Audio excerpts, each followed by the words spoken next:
Hola, es un placer tenerte aquí. Antes de comenzar, suscríbete al canal y dale like al vídeo. El viento soplaba con fuerza aquella mañana gris en el cementerio de Salamanca. Pilar, mi suegra, descendía lentamente hacia la tierra fría, mientras yo sostenía un ramo de lirios blancos, los únicos que le gustaban. A mi lado, el sacerdote murmuraba oraciones que apenas escuchaba, mi mente estaba en otro lugar. Había pasado semanas sin dormir, cuidándola día y noche en el hospital, viendo cómo su cuerpo se apagaba. Hugo, mi marido, no apareció hasta el último día, y ni siquiera entró a la habitación para despedirse. Su actitud fue helada, casi mecánica, como si la muerte de su madre no le importara. Nadie se atrevió a decir nada, pero todos lo notaron. Durante la ceremonia, Hugo se mantuvo a distancia, sin lágrimas, sin gesto alguno de dolor. Vestía impecable, como si acabara de salir de una reunión de negocios, y su mirada se perdía más allá del horizonte. Los pocos amigos de Pilar murmuraban entre sí, comentando lo extraño de su actitud, lo ausente que estaba. Yo apretaba los dientes para no soltar el llanto que me ahogaba, sintiéndome más sola que nunca a su lado. Me pregunté si lo conocía realmente, si aquel hombre era el mismo con el que me casé. En ese momento, no lloraba solo por Pilar, sino también por todo lo que se había roto entre nosotros. Me temblaban las piernas y me sentía a punto de caer. Un silencio espeso lo cubría todo, como si la tierra misma contuviera la respiración. Después del entierro, nadie quiso acompañarnos a casa. Hugo se subió al coche sin decir palabra y yo me quedé sola frente al nicho, acariciando la lápida recién colocada. Gracias por no dejarme sola, Pilar, susurré con voz quebrada. Me quedé allí un rato más, hasta que el cielo empezó a oscurecerse. En mi pecho ardía una mezcla de rabia, tristeza y algo que no sabía nombrar aún, sospecha. Sentía que algo se escondía detrás de aquella indiferencia de Hugo. Que su frialdad no era solo por el dolor mal disimulado. Y aunque en ese instante no lo sabía, lo que estaba a punto de descubrir me cambiaría la vida para siempre. Una semana después del entierro, recibí una carta oficial del despacho de abogados que gestionaba los bienes de Pilar. Me citaban para la lectura del testamento, algo que no me sorprendió, aunque sí me inquietó. Hugo estaba en la cocina tomando café cuando le mencioné la cita. Me miró con desinterés y dijo que no pensaba ir, que seguramente su madre no había dejado nada importante. Sin embargo, al día siguiente, me anunció que me acompañaría. Su cambio repentino de actitud me descolocó. No pregunté por qué, pero sus ojos esquivaban los míos y sus gestos eran tensos. Algo me decía que su presencia no era por respeto, sino por necesidad. La cita con el notario sería a las 11 de la mañana en un despacho antiguo del centro, uno de esos lugares con olor a madera envejecida y papeles acumulados. Durante el trayecto en coche, Hugo apenas habló, concentrado en su móvil, con el ceño fruncido. Yo intentaba mantener la calma, pero un nudo en el estómago me lo impedía. Al llegar, me extrañó ver más coches aparcados de los que esperaba. Subimos en silencio las escaleras y al llegar a la puerta del despacho, Hugo aceleró el paso y entró sin esperarme. La recepcionista nos saludó, visiblemente nerviosa, y dijo que el notario ya nos esperaba. No entendía esa tensión en el ambiente. Algo iba mal. Muy mal. Al abrirse la puerta del despacho, sentí que el suelo se desvanecía bajo mis pies. Allí estaba Hugo, pero no solo. A su lado, una joven de no más de 25 años sostenía en brazos a un bebé dormido, envuelto en una manta celeste. La mujer tenía el rostro pálido, pero los ojos desafiantes. Me miró con descaro, como si su presencia allí tuviera toda la legitimidad del mundo. Hugo, lejos de mostrar sorpresa o incomodidad, se giró hacia mí y me dedicó una mirada seca, sin emoción. No me dijo nada. No explicó nada.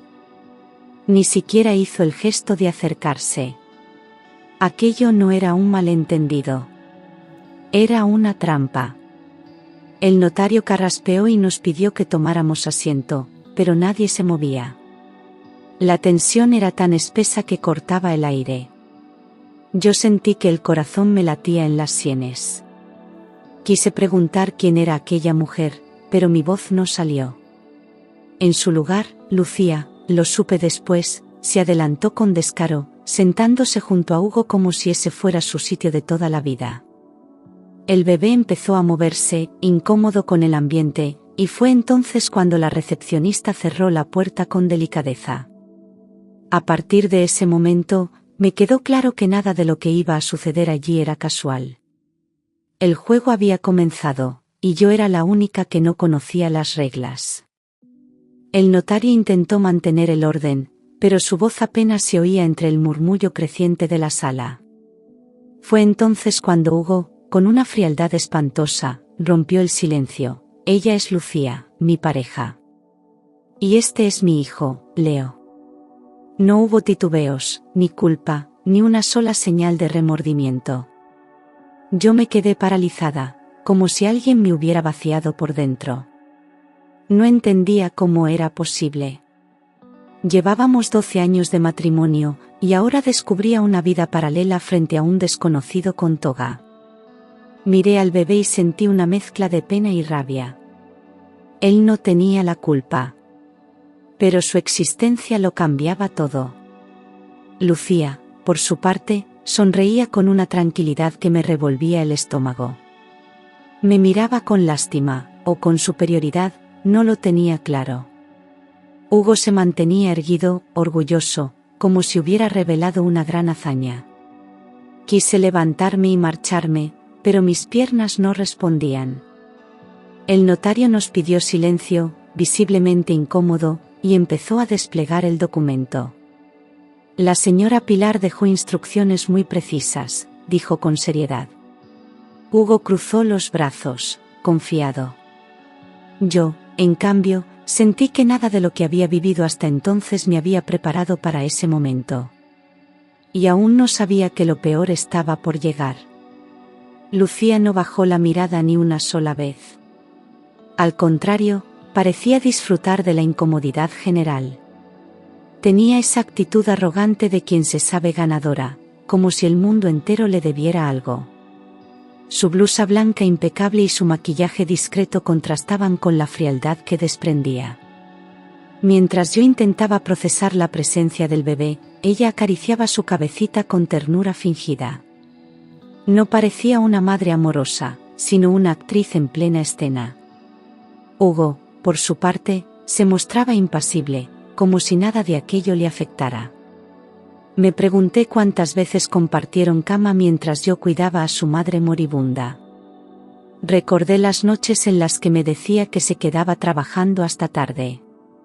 Las llamadas que no respondía. Los mensajes sin explicación. Todo cobraba sentido, pero dolía el doble. Yo no era solo una esposa engañada, era una mujer utilizada, desplazada y traicionada por completo. En ese momento, sentí que una parte de mí moría también, como Pilar días atrás.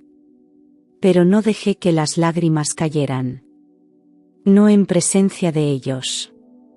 Lucía me miraba con satisfacción, como si esperara que me derrumbara. Pero no le daría ese placer. No, aún. Había algo en el ambiente que me decía que esta historia todavía no había terminado. El notario alzó la voz y nos pidió nuevamente silencio, esta vez con más firmeza. Sacó un sobre cerrado y lacrado de un cajón de su escritorio, y lo sostuvo en alto como si contuviera un tesoro. Este documento fue modificado por la señora Pilar unas semanas antes de fallecer. Me indicó expresamente que debía ser leído en presencia de todos ustedes, dijo con tono solemne. Hugo frunció el ceño, y Lucía por primera vez pareció perder algo de su seguridad. Yo permanecía en silencio, intentando calmar el temblor en mis manos. Algo en mí se estremeció. Pilar había dejado preparado su último acto. El notario rompió el sello con cuidado y desplegó el testamento sobre la mesa.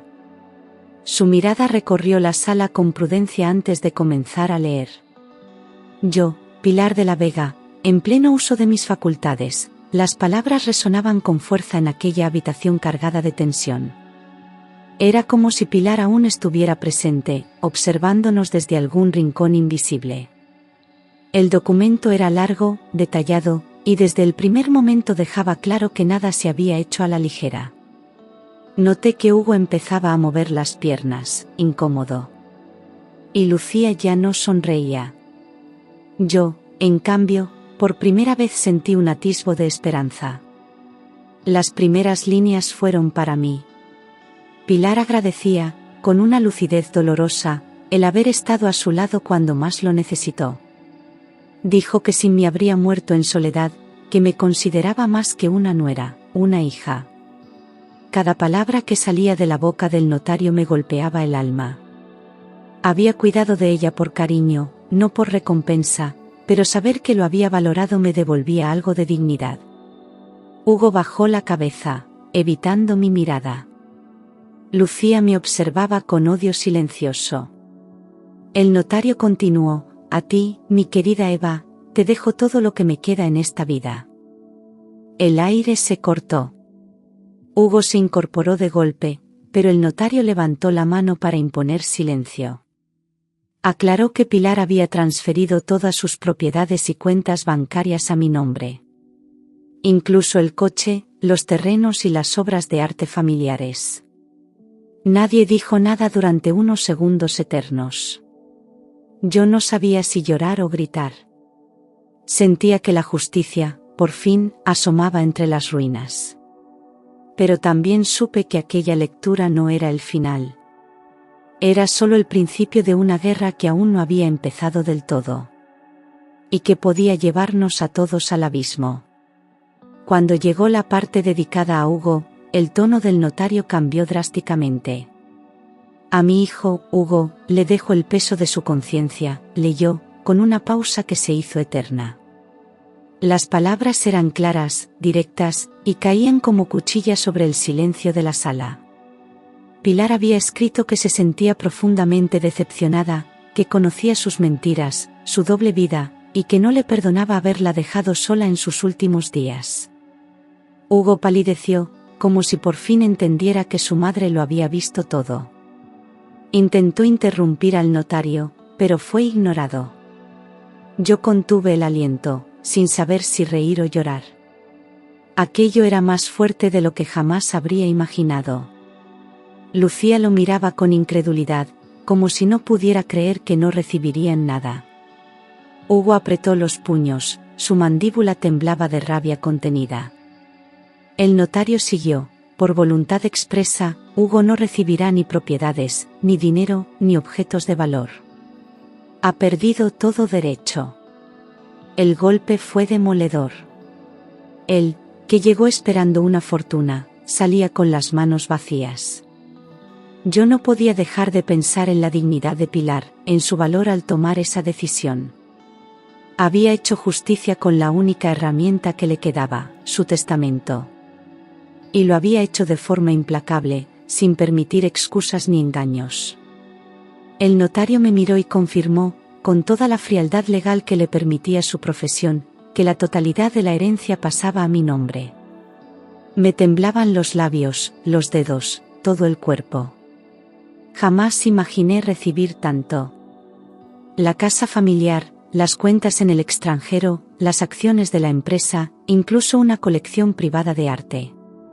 Todo, absolutamente todo, me pertenecía ahora. Lucía soltó un jadeo de sorpresa, y Hugo se levantó de la silla con los ojos enrojecidos. Gritó que eso era una injusticia, que Pilar debía de estar manipulada. El notario, sin inmutarse, deslizó los documentos firmados por Pilar con su puño y letra.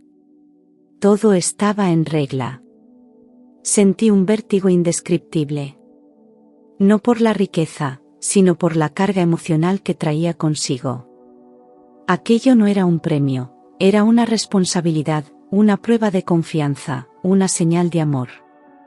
Hugo caminaba de un lado a otro como una fiera enjaulada, incapaz de asimilar la humillación pública. Lucía se levantó también, intentando calmarlo, pero él la apartó con brusquedad. El bebé empezó a llorar, como si sintiera el caos en el aire. Yo no dije nada.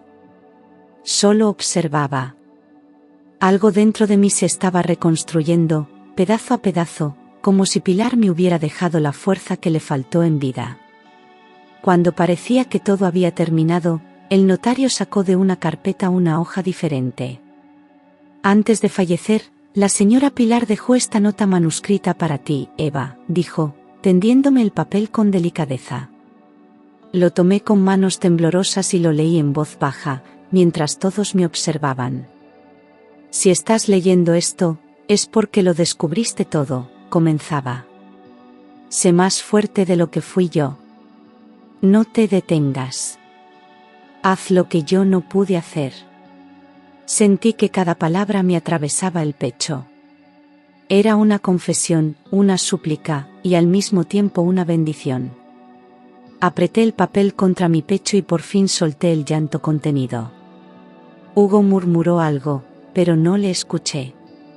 Aquella nota era más poderosa que cualquier testamento, era la verdad hablándome desde la tumba. Pilar había sabido todo, y había callado por dolor, por miedo, o por amor. Pero ahora me pasaba la antorcha. Me entregaba su historia, su rabia, su herida. Yo ya no era solo la viuda traicionada, era la heredera de una lucha silenciosa que no había terminado. El notario se retiró en silencio, dándome espacio. Y yo supe, con absoluta claridad, que esto no había hecho más que comenzar. Hugo estalló en cuanto el notario se marchó del despacho. Tiró una silla contra la pared, y por un momento temí que hiciera daño a alguien. Lucía intentó detenerlo, pero él la apartó con un empujón. Gritaba que todo era un montaje, que yo había manipulado a su madre en sus últimos días. Su rostro estaba desfigurado por la ira, sudaba y balbuceaba insultos que no parecían tener fin. Yo permanecí sentada, observando la escena sin decir palabra, aunque por dentro me sentía hecha pedazos. Verlo así, sin el menor rastro de remordimiento, me confirmaba que nunca me había querido. Solo le importaba lo que había perdido. Finalmente, salió dando un portazo, dejando a Lucía atrás, que aún sujetaba al bebé con el rostro desencajado. Nadie dijo nada. El silencio que quedó tras su partida fue más denso que sus gritos. Lucía se sentó, temblando, sin saber qué hacer. Yo la miré con una mezcla de compasión y desprecio.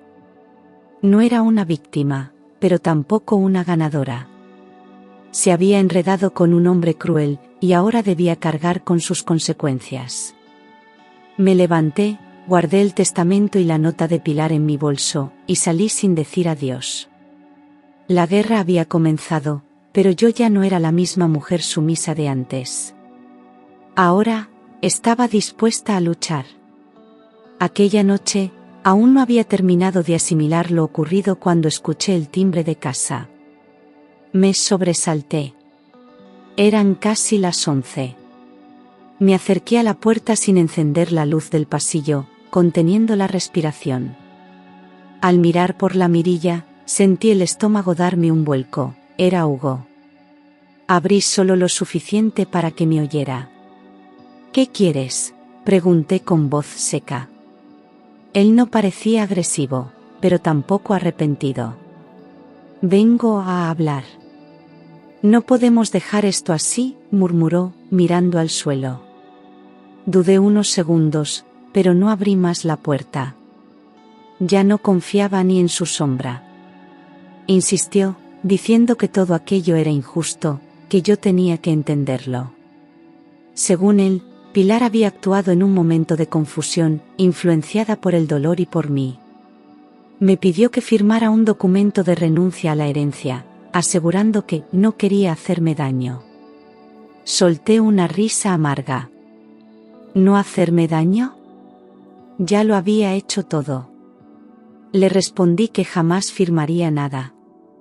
que si había algo que me correspondía, me lo había ganado. Su expresión cambió. Vi en sus ojos esa sombra oscura que conocía demasiado bien. Y entonces, sin previo aviso, lanzó un puñetazo contra la puerta y se marchó maldiciendo. Los días siguientes fueron un infierno. Hugo me llamaba a todas horas, me enviaba mensajes llenos de amenazas veladas. Decía que si no renunciaba, se encargaría de destruir mi vida. Me acusó de haber engañado a su madre, de haberla manipulado en sus últimos días. Yo sabía que era una estrategia desesperada, pero aún así me estremecía. Empezó a aparecer cerca de casa, se quedaba horas en su coche observando desde la esquina. Llegué a tener miedo de salir sola. Cambié las cerraduras, pedí ayuda a una vecina, y dormía con un cuchillo bajo la almohada. Vivía en constante tensión. Una tarde, al volver del supermercado, lo encontré esperándome en el portal. Me gritó en plena calle, atrayendo la atención de los vecinos. Me llamó ladrona, me acusó de haber destrozado su vida. Cuando intenté pasar de largo, me sujetó del brazo con fuerza. Le grité que me soltara y, por primera vez, sentí auténtico pánico. Conseguí zafarme y corrí hasta el interior del edificio. Llamé a la policía temblando, pero cuando llegaron, él ya se había marchado. No había pruebas suficientes para denunciarlo, aún. Pero sabía que era cuestión de tiempo. Esta guerra no era solo por dinero. Era por poder, y Hugo no iba a rendirse fácilmente. Unos días después, recibí un sobrecertificado en casa. Al abrirlo, mis manos comenzaron a temblar, era una notificación judicial. Hugo me había denunciado formalmente, alegando que había manipulado a Pilar en sus últimos días para quedarme con la herencia. Decía que la había coaccionado, aprovechándome de su debilidad física y mental. La acusación era tan absurda como cruel, pero en ese momento sentí que el suelo se abría bajo mis pies. Me dolía que alguien pudiera inventar una historia tan baja, incluso viniendo de él. Volví a revivir cada noche junto a Pilar, cada lágrima, cada caricia, cada palabra. Y ahora todo eso se usaba contra mí. Mi abogado me explicó que, aunque la demanda no tenía fundamento sólido, Hugo buscaba desgastarme emocional y económicamente. Quiere arrinconarte, Eva. Está desesperado, me dijo. Pero yo ya no era la misma. No iba a permitir que me arrebataran también la memoria de Pilar.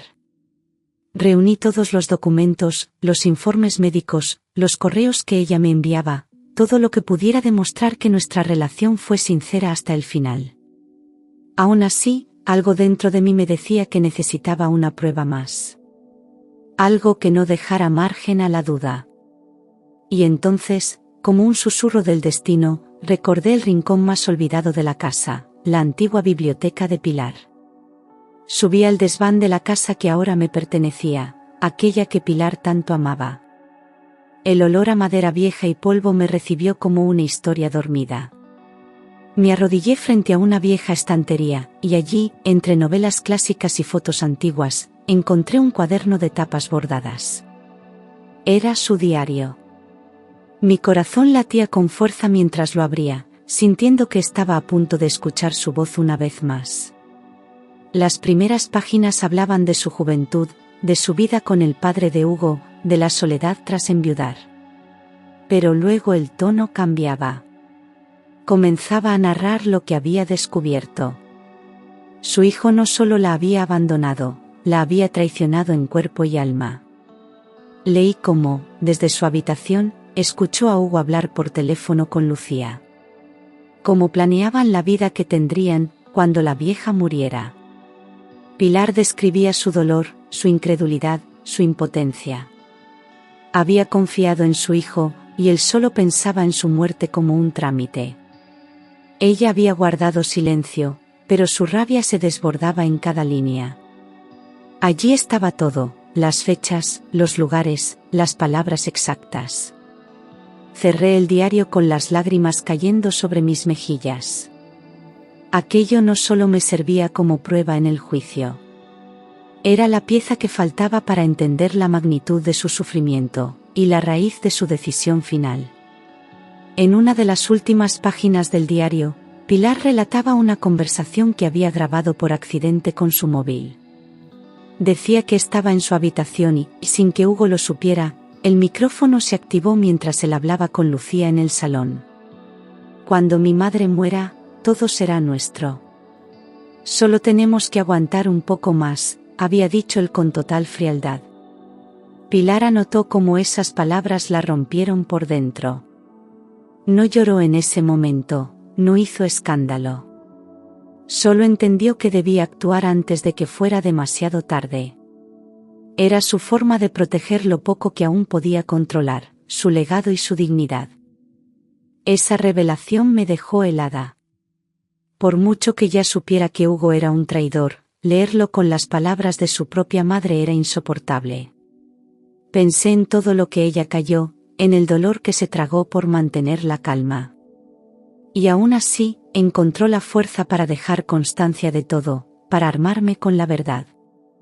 Hice una copia de ese fragmento del diario y lo guardé con el resto de los documentos para el juicio. Ya no tenía miedo. Ahora era Pilar quien me guiaba desde el más allá. Me había dejado no solo su herencia material, sino las armas para enfrentar a su peor error, su propio hijo. A la mañana siguiente, llevé el diario de Pilar al despacho de mi abogado.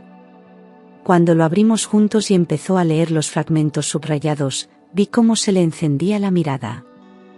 Esto lo cambia todo, Eva. Es un testimonio personal, directo y cronológico. Tiene muchísimo peso judicial, me dijo.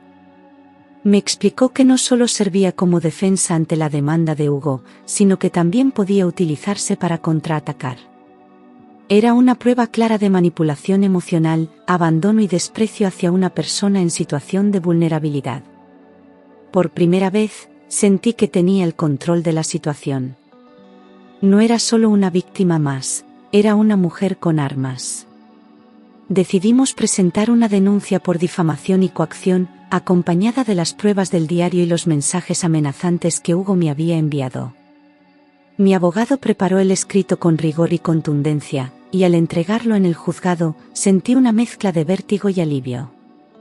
Ya no estaba huyendo. Ahora iba de frente. Sabía que Hugo no se quedaría de brazos cruzados, pero también sabía que no esperaba que yo me defendiera así. Le había acostumbrado a una versión de mí que ya no existía. Y mientras firmaba los últimos documentos, pensé en Pilar. En cómo me había preparado para este momento. Ahora la justicia tenía su voz. Las noticias no tardaron en correr. La denuncia y el escándalo llegaron a oídos de los socios de la empresa que Hugo aún dirigía. Uno a uno comenzaron a retirarse. Las cuentas fueron bloqueadas temporalmente por orden judicial, y los acreedores no tardaron en aparecer. Hugo intentó mantener la fachada, pero su imperio de mentiras empezaba a desmoronarse. Se le veía por las calles con el rostro demacrado, el traje arrugado y los ojos vacíos. Ya no era el hombre arrogante que entró al despacho del notario con su amante y su hijo en brazos. Ahora era solo un hombre vencido, atrapado en sus propios errores.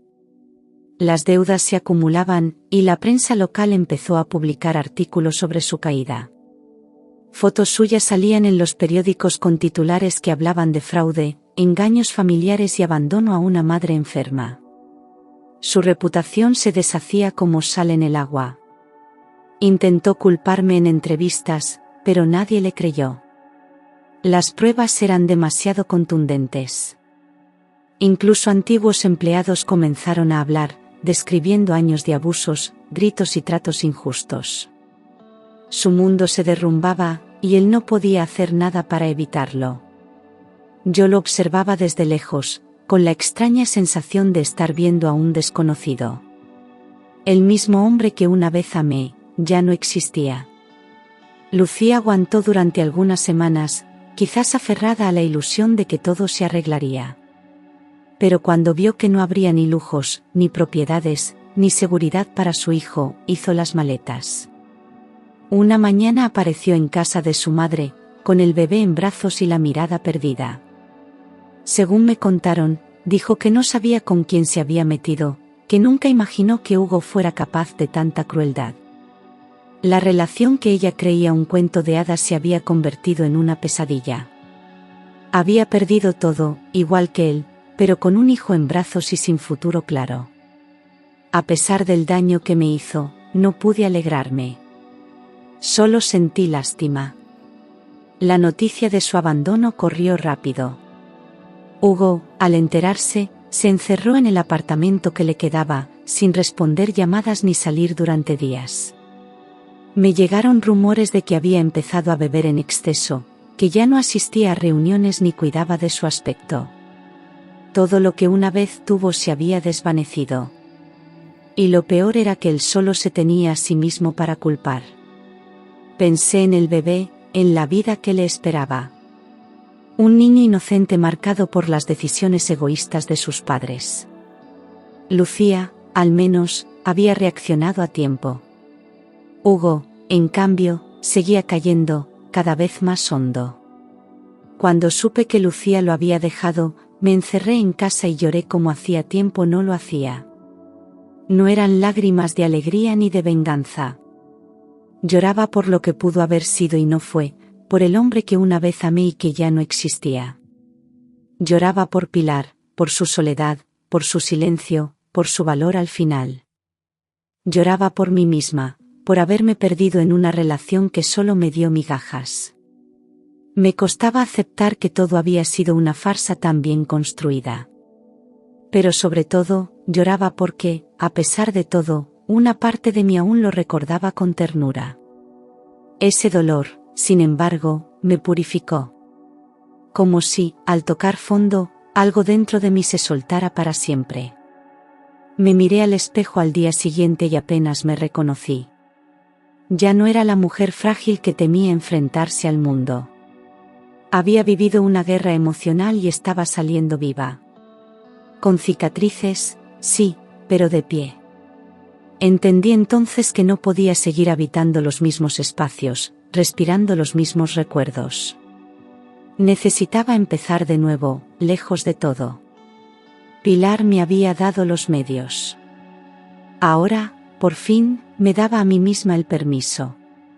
Vendí la casa familiar, esa mansión llena de historia, sombras y secretos. Con el dinero, me mudé a una ciudad más pequeña, tranquila, donde nadie conocía mi pasado. Alquilé un local en el centro y abrí una librería. Siempre me había gustado leer, y ahora los libros eran mis nuevos compañeros de vida. Cada mañana abría la puerta con una sonrisa y una paz que no recordaba haber sentido nunca. Mis clientes eran vecinos, estudiantes, jubilados, gente sencilla que venía en busca de historias, como yo.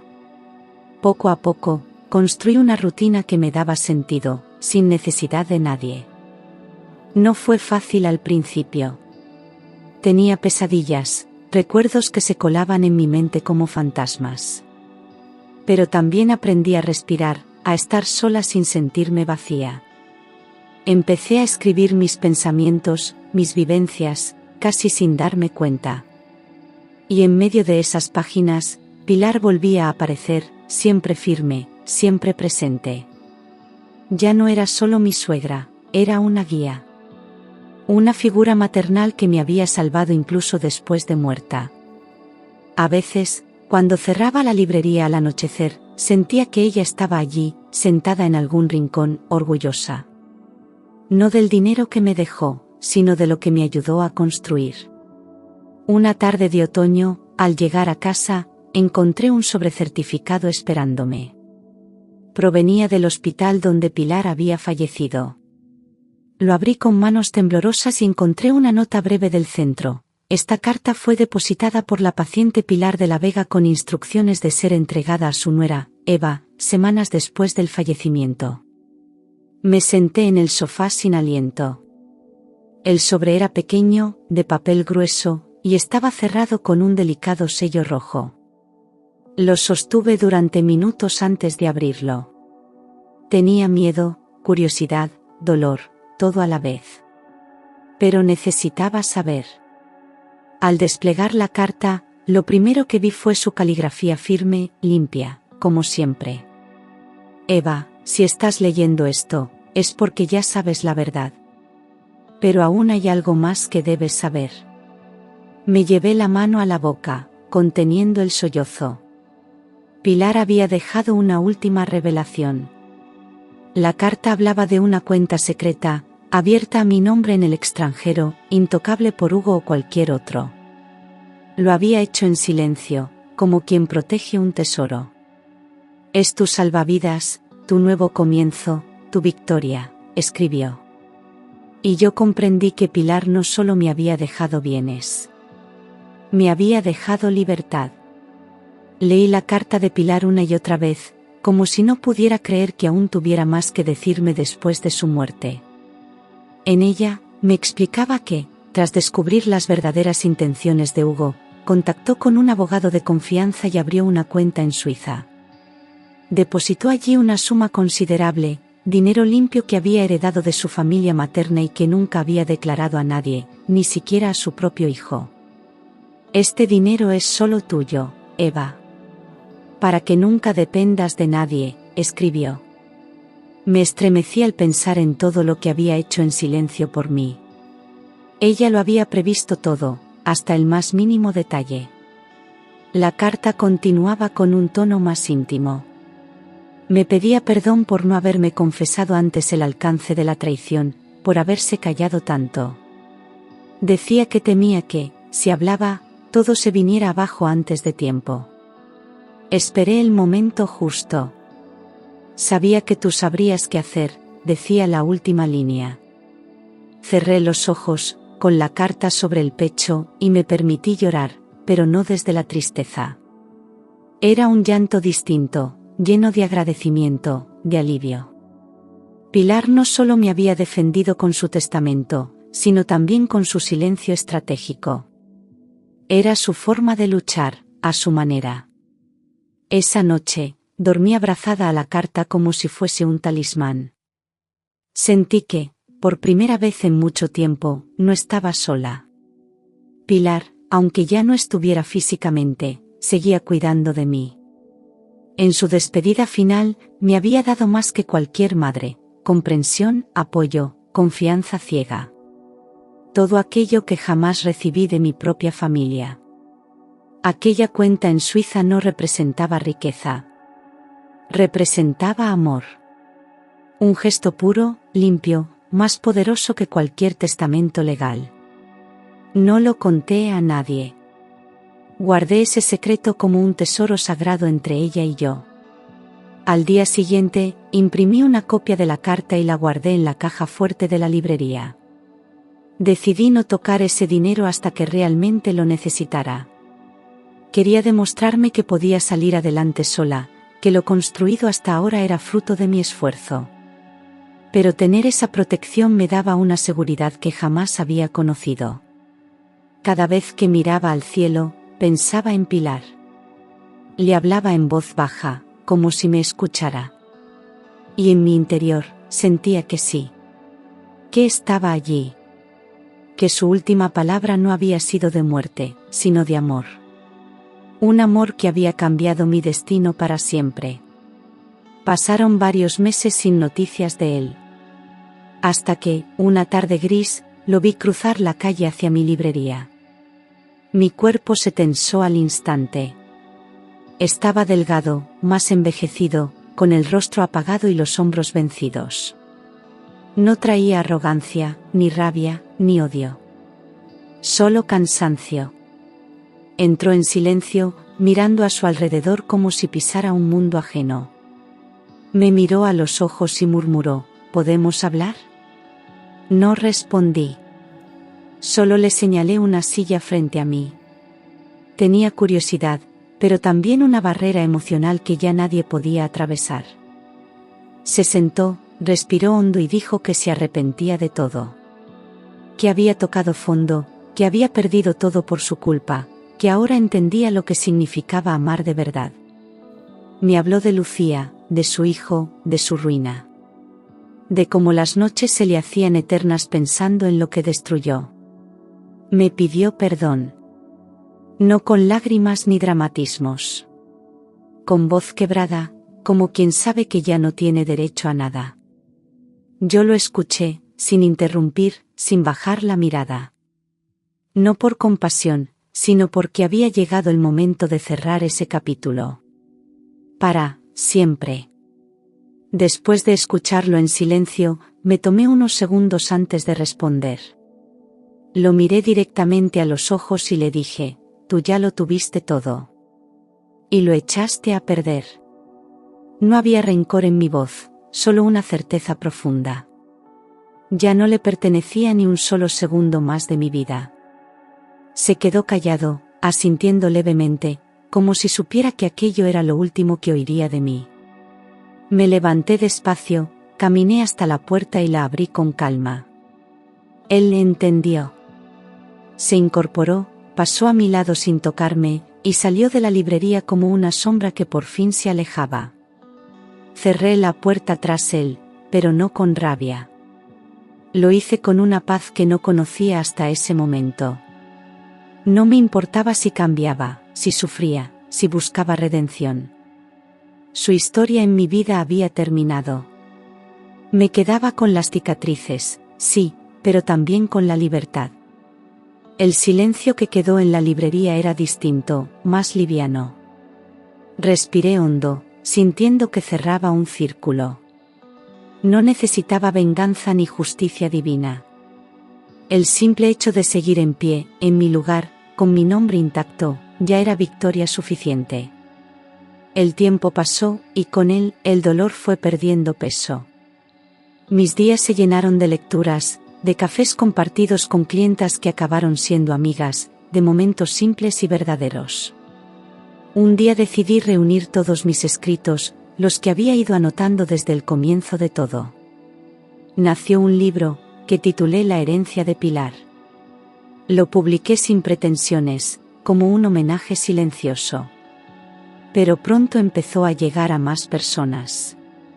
Mujeres de todas partes me escribían cartas, correos, mensajes. Me contaban que se sentían reflejadas. Que por fin alguien había puesto palabras a su dolor. Ver cómo mi historia sanaba a otras me dio una fuerza nueva. Lo que había sido una tragedia se transformaba en propósito. No lo hice para buscar fama ni reconocimiento, sino para dejar constancia. Para que Pilar, allá donde estuviera, supiera que su verdad no se había perdido. Cada palabra del libro llevaba un pedazo de ella, y un pedazo de mí. La librería se llenó de ejemplares firmados, de mujeres que venían a abrazarme, a contarme sus propias batallas. Y yo, en cada una de ellas, encontraba un espejo distinto. La herencia de Pilar no era solo mía. Era un legado compartido. Hoy, cuando me despierto y abro la ventana de mi pequeño piso sobre la librería, siento que todo valió la pena. No porque haya ganado dinero o prestigio, sino porque me encontré a mí misma en medio del caos. Pilar me dejó más que bienes, me dejó una historia que contar, una nueva vida que empezar, una fortaleza que desconocía. A veces camino por el parque y me detengo bajo los árboles, recordando sus palabras, sus silencios. No la lloro desde el dolor, sino desde el agradecimiento. Me dio el impulso que necesitaba para romper con todo lo que me ataba. Hugo desapareció del mapa. Dicen que se marchó del país, que cambió de nombre, que vive lejos, entre sombras. No me interesa saber más. El destino, de alguna forma, hizo su trabajo. No busqué justicia, y sin embargo la encontré. Yo sigo aquí, viva, en paz, contando historias en una librería donde todo comenzó con una pérdida, y terminó con mi renacimiento. Porque al final, la verdad, aunque duela, siempre encuentra su sitio. Y yo encontré el mío.